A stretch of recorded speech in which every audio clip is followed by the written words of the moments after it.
I am here with Bill Gates. We know him from Microsoft. We now know him for the Bill and Melinda Gates Foundation. Bill, it's great to see you. Great to see you here in particular because we know the Gates Foundation for its work on infectious diseases, child health, nutrition, agriculture, education, the list goes on. Why does Bill Gates care about finance? Well, it's all about helping the poorest. And one thing they don't have access to is bank accounts. The fee structure, if you have small amounts of money, is just too high. And we got involved in some traditional microlending, but just didn't see how that could scale up and get inexpensive enough. So now we're involved in trying to make sure we get a very efficient digital payment structure set up for all the poorest in the world to get financial products that work for them. What are you doing? The idea is that typically through the cell phone, you should be able to send money to your relatives. You should be able to track the money that's coming in, set aside money to buy seeds the next year. And there are countries where this is beginning to take off.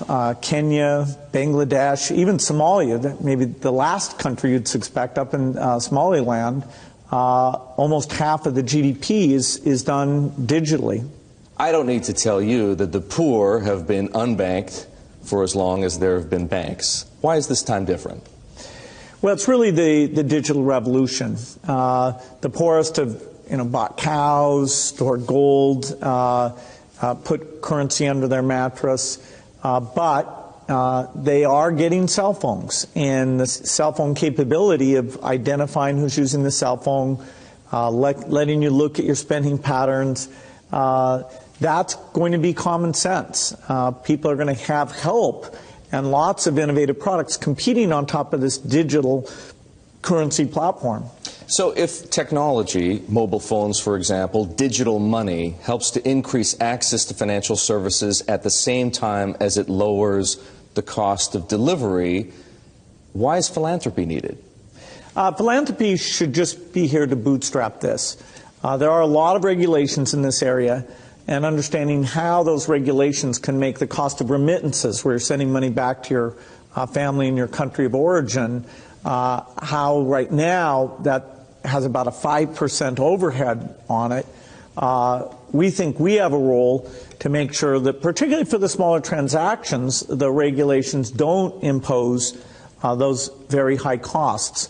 Once this gets going, then we'll step up to the applications and say, okay, how does a savings application help the mother make sure money's focused on the kids? How does it help them stay in school, set money aside for the uniform or for good future planning? Some of what you just described, the need to move money from place to place, the cost of doing so, the overhead, as you put it, makes me think, believe it or not, of Bitcoin, because some people have said, hey, Bitcoin is the answer to those problems. Are you a believer?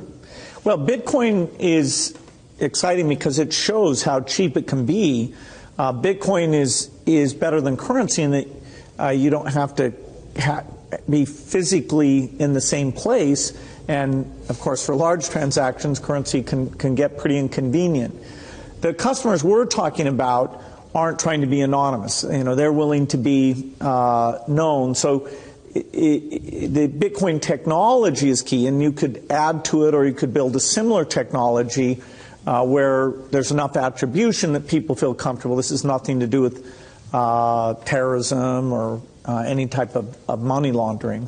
What kinds of people or private enterprises right now are helping to solve the same problems you're interested in?